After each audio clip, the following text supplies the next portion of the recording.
You bought a TRICO Edge wiper blade. Now what? This video will show you how to properly install the TRICO Edge wiper blade onto a 17mm side pin arm. Before installation, remove the plastic protector from the blade rubber. With this arm type, you'll need to remove the pre-attached adapter on the wiper blade and replace it with adapter BC. Identify the release tab for the pre-attached adapter. Press the tab down with your thumb while pushing the pre-attached adapter back toward the release tab. The adapter will disengage from the blade. Discard it. Locate adapter BC. Lower adapter BC into the cavity in the top of the blade.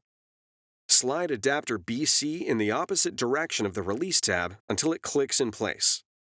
Adapter BC must lock onto the blade before you move on to the next step. Hold the blade at a 90-degree angle to the end of the wiper arm and push it all the way onto the arm pin. Rotate the blade until the tab on the top of the arm straddles the top of the blade.